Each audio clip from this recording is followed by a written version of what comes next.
या अल्लाह, हमरा के इतनी हिम्मत अता कर कि हम एक अच्छी अम्मी बने के फर्ज अदा कर सकी। गेले कित्येक वर्ष आपल्या शत्रू राष्ट्रांनी युद्ध कैदी म्हणून ताब्यात घेतलेल्या भारतीय जवानांना अखेर मुक्त केलेलं आहे। या जवानांची यादी मिनिस्ट्री ऑफ डिफेन्सच्या ऑफिसला पाठवण्यात आलेली आहे। कित्येक वर्षांनी आपल्या जवळची व्यक्ती भेटणार आहे या बातमीने जवानांच्या नातेवाईकांमध्ये आनंद पसरलेला आहे।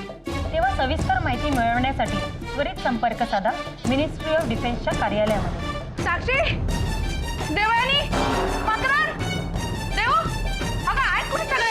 हो, या वेळेला आपल्या दोघींशिवाय कुणी घरात नसतं हे माहिती ना तुम्हाला।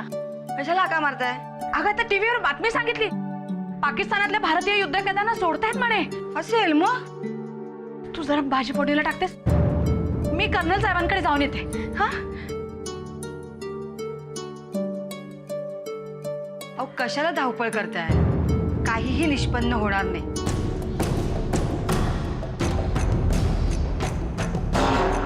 इतक्या वर्षाच्या अनुभवातून काहीतरी शिकला असेल असं वाटलं होतं, पण नाही। जाऊ दे, मी तरी तुमच्याकडनं काय अपेक्षा ठेवणार? मला वाटतं आपण या विषयावर नंतर बोलूया।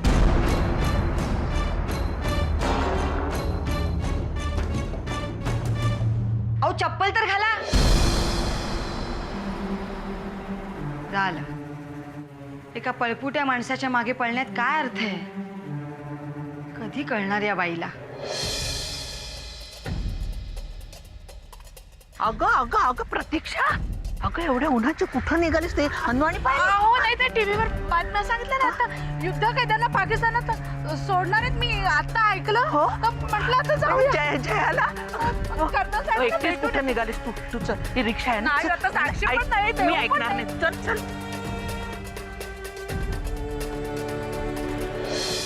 आई, आई,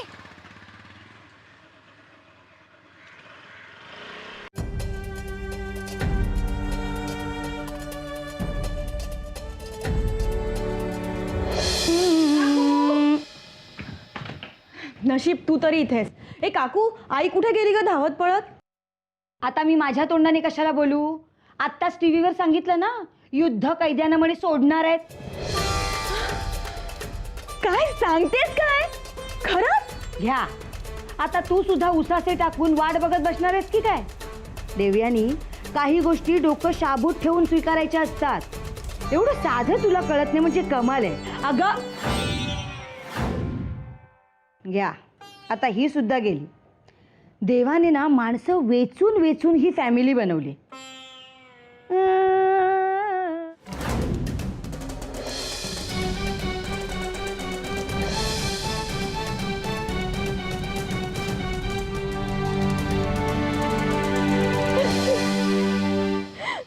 तळोबा, तळोबा ऐकलंस? आई आर्मी कॅन्टॉन्मेंट मध्ये गेली आहे। हरवलेल्या सैनिकांची बातमी आली होती टीव्हीवर आणि कदाचित बाबा तिथे आहेत। आई त्यांना भेटायला गेली आहे। आज आज कितीतरी वर्षांनी आई बाबा एकमेकांसमोर येणार आहेत। आईच्या आनंदाला पारावरच नसणार आहे आणि बाबा बाबांच्या तोंडून ते शब्दच फुटणार नाहीत। दोघं एकमेकांना अगदी डोळे भरून बघतील।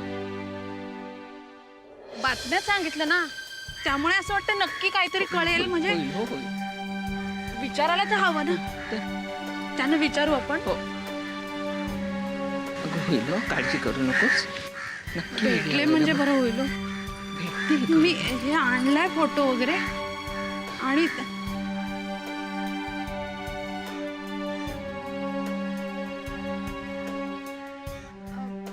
हे बघा, मला बोला मॅडम। मला कर्नल साहेबांना भेटायचंय।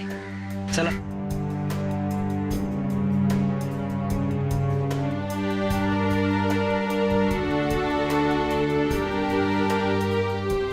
मी कर्नल साहेबांना बोलून येतो।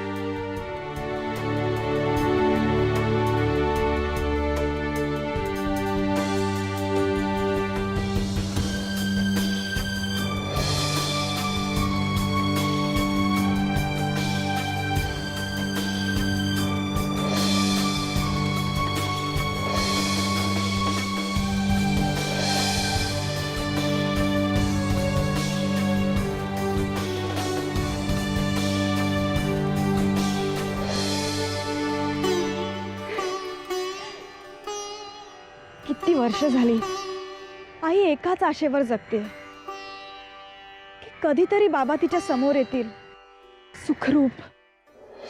अरे वहिनी नमस्कार, बसा बसा. Have a seat. वैद्यसाहेब, आत्ताच बातम्यांमध्ये ऐकलं शत्रू राष्ट्रांनी भारतीय युद्धकैद्यांना भारतात परत पाठवलंय. निदान यावेळी तरी यांचा शोध लागेल ना नक्की? तुम्ही जरा चौकशी करून सांगता का? मेजर मृत्युंजय देशाच्या बॉर्डरवर लढताना अचानक गायब झाले. या घटनेला आता 13 वर्ष झाली. 13 लॉंग इयर्स. त्यानंतर ह्याचे कुठचेही डिटेल्स आपल्या रेकॉर्डला नाही. आणि तशीही ही इन्फॉर्मेशन मिनिस्ट्री ऑफ डिफेन्स कडेच मिळते. वैद्यसाहेब, तुम्ही यांचे मित्र आहात. तुमच्याकडून काहीतरी मदत होईल म्हणून आम्ही आलो तुमच्याकडे. आणि साहेब, आम्ही बऱ्याचदा ऐकले की कितीतरी वर्ष गायब असलेले सैनिक आपल्या माणसांना येऊन भेटलेत. डेफिनेटली माझ्या समोर झालंय मेनी टाइम्स. मग कुठे कळेल आम्हाला? सांगा ना, म्हणजे तुम्ही सांगाल तिकडे जाऊ आम्ही. वहिनी, मेजर मृत्युंजय माझाही चांगला मित्र होता. आय मीन आहे. Please give me some time. मी आलोच.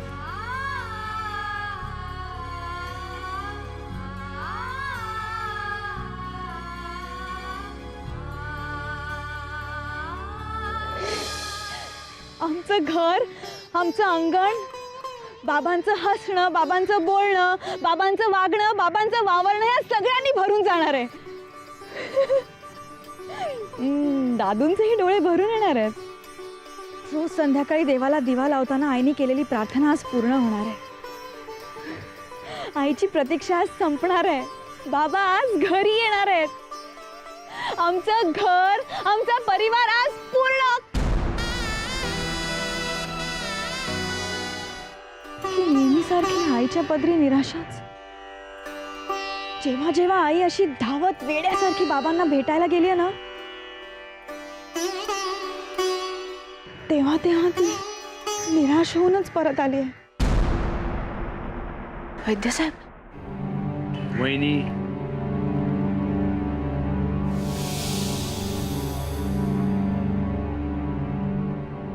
तळोबा, तळोबा प्लीज, आज तरी तुझ्यावरचा माझा विश्वास सार्थ होऊ दे.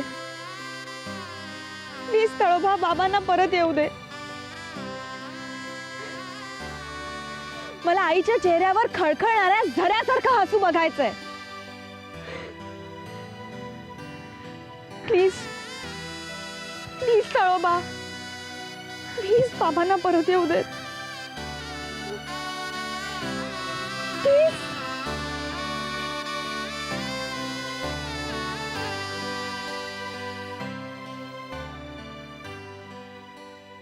मेजर मृत्युंजयांचं नाव त्या लिस्टमध्ये नाही.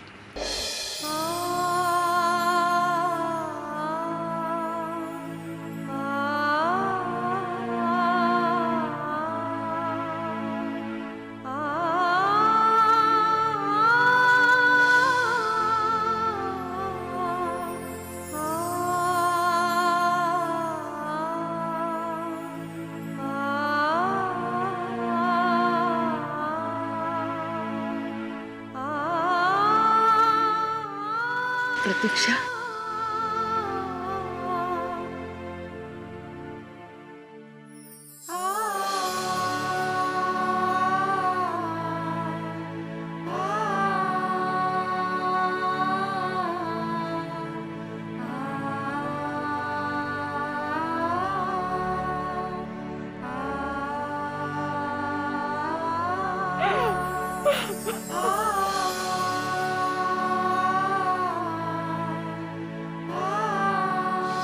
Superb. Mind-blowing. Fantastic. फॅन्टॅस्टिक. तुमचं डिझाईन आम्हाला पसंत आहे. Thank you sir. पण सर, जर तुम्ही मला ती जागा एकदा दाखवली ज्याच्यावर आपल्याला स्ट्रक्चर उभं करायचं आहे, तर ह्यापेक्षाही अधिक चांगला प्लॅन मी तयार करू शकतो. Not a bad idea. Not a bad idea. मणी, यांना जागा दाखवायची एकदा व्यवस्था करा. एकदा कशाला, आजच जाऊया. आत्ता. आज रविवार पण आहे, शाळेला सुट्टी असेल. शांतपणे जागा बघता येईल. शाळा का? तुमची काय हरकत? आम्हाला असं वाटतं की मॉलचं काम सुरू करण्यापूर्वी जागेवर जाऊन प्रत्यक्ष जागेची पाहणी करणं फार आवश्यक आहे. कामाची सुरुवात आम्हाला लवकरात लवकर व्हायला हवी. पण राजे, भैयासाहेबांना विचारल्याशिवाय नाही, म्हणजे त्यांनी कुठलंही पाऊल उचलायला परवानगी दिलेली नाहीये. म्हणी, भैयासाहेबांची विचार करण्याची आणि काम करण्याची पद्धत वेगळी आहे आणि आमची काम करण्याची पद्धत वेगळी आहे. त्यांच्या निर्णयासाठी आम्ही थांबू शकत नाही. हो राजे, पण ते काहीतरी विचार करूनच पावलं उचलत असतील. पण आम्हाला त्यांच्या गतीने काम करणं मंजूर नाही. आम्हाला एक कळत नाही की या कामासाठी एवढा विलंब का लागतोय. सोन्याची खाण असलेली ही जमीन शाळेसारख्या टुकार गोष्टींसाठी का फुकट घालवत आहे? शाळा आपण दुसरीकडे हलूया हे तुम्ही समजून का नाही सांगत भैया?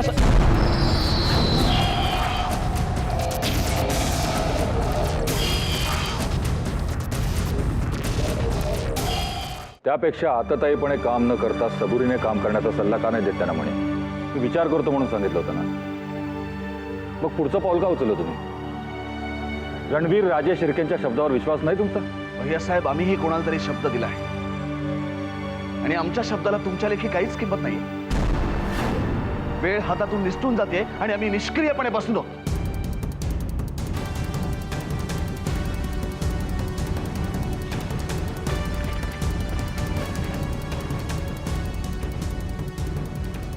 भैया साहेब, आम्ही फक्त आपल्या निर्णयासाठी थांबलोय. फक्त आपल्या निर्णयासाठी. पण आमच्या सबुरीलाही काही मर्यादा आहेत. उतावीळपणापेक्षा सबुरीचं फळ जास्ती चांगलं असतं आदित्यराजे. भैया साहेब, आपली जमीन ताब्यात घ्यायला कशाला हवी आहे सबुरी? तरी बरं झाला तो प्रभाकर ते बिल्डिंग हरला, नाहीतर इतक्या महत्वाच्या प्रॉपर्टी विषयी आम्हाला कधीच समजलं नसतं. भैया साहेब, आमचं मॉलचं स्वप्न पूर्ण होणं अगदी नजरेच्या टप्प्यात आलंय. मुळात तुमच्या प्रोजेक्टसाठी तुम्ही शाळेची जागा पसंत केली ते आम्हाला पटलेलं नाही. केवळ तुमच्या हट्टापायी आम्ही काही प्रयत्न करतोय तर त्याच्यात पाणी फिरवू नका. आमचा हा हट्टासाठी हट्ट नाहीये भैया साहेब, आणि तुम्ही हे जाणता. तरीही ती जमीन तुम्हाला हवी असेल तर आम्ही सांगतो तसं वागावं लागेल, आमच्या स्ट्रॅटेजीप्रमाणे. तुमच्या आणि आमच्या वेगात खूप तफावत आहे. आम्हाला आमचा प्रोजेक्ट लवकरात लवकर सुरू करायचा भैया साहेब. योग्य वेळी तो सुरू होईलच, पण त्यासाठी आम्ही सांगतो तसं वागावं लागेल. बोला, आहे मंजूर?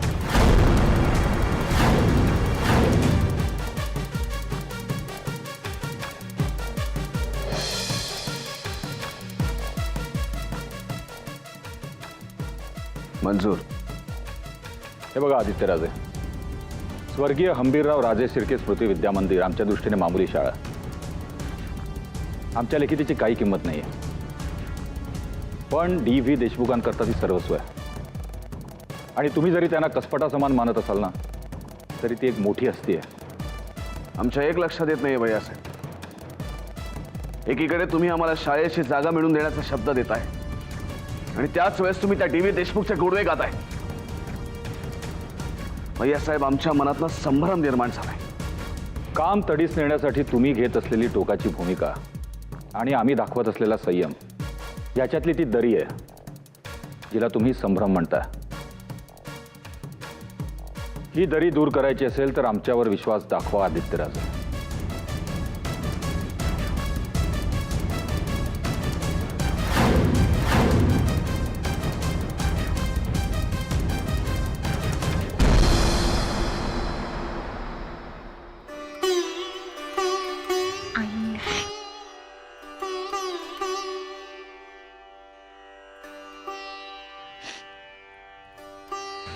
थोडस करा.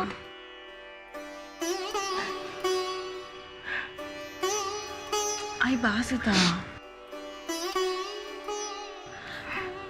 आई अगं इतकी वर्ष झाली आहेस, इतकी वर्ष तू धीरानं राहिली आहेस. तुझा विश्वास जरा सुद्धा कमी झाला नाहीये. जेव्हा जेव्हा आम्ही म्हणालोय की बाबा परत येणार नाही, तेव्हा तेव्हा तू आम्हाला समजावलंयस की नाही बाबा नक्की परत येणार. मग आई आज काय झालंय? अगं आपला संयम आणि विश्वास याला अंत असतो ग देव.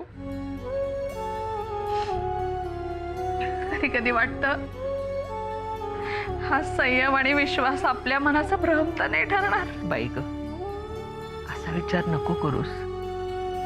अगं तुझा विश्वास कधीच भ्रम ठरणार नाही. गोदा काकू, कुठून तरी आतून कधी मनाच्या तळातून असा आवाज येतो,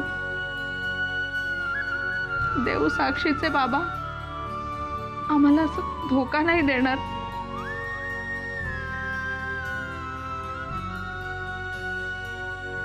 आज ते नाही आहेत, पण म्हणून आयुष्याच्या शेवटापर्यंत मला असं एकटीला सोडून ते नाही जाणार. याच आई, तुझ्या मनातल्या याच आवाजाचं म्हणणं अगदी बरोबर आहे. अगं प्रतीक्षा, आमच्या सर्वांच्या मनात हेच आहे. आपला जया परत येणार आहे. देऊ साक्षीचे बाबा परत येणार आहेत. अगं तुझा नवरा परत येणार आहे. आणि वहिनी, आम्ही सगळे तुमच्या सोबत असताना तुम्ही स्वतःला एकटं का समजताय? मला विचार बेटा, मी माझ्या मनात किती वादळ कोंडून ठेवलंय ते. जय माझा मुलगा आहे ग. मलाही वाटतं की त्यानं परत यावं. जरा कुठं खुट्ट वाजलं तरी मला वाटतं तोच आलाय परत. रस्त्याने जात असलो ना तरी माझी नजर भिरभरत त्याचा शोध घेत असते.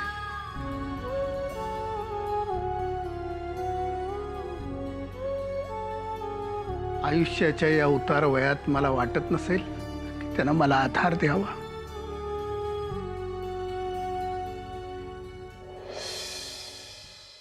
पण हा स्वार्थी विचार बाजूला करून मी फक्त एकच विचार करतो. नव्हे, एकच माझ्या मनात येतं की माझा मुलगा कर्तृत्ववान आहे, कर्तव्यनिष्ठ आहे.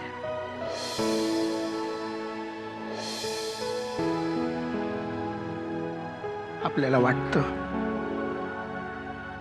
फक्त आपल्याला, आपल्या कुटुंबाला वाटतं की आपल्याला त्याची गरज आहे.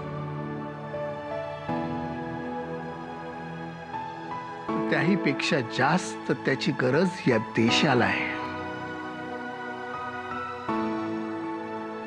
आणि म्हणूनच तो आपल्यापासून लांब आहे.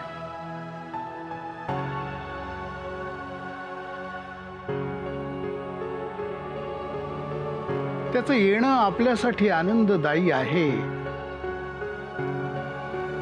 पण त्याचं न येणं हे सुद्धा तितकंच सार्थकी आहे.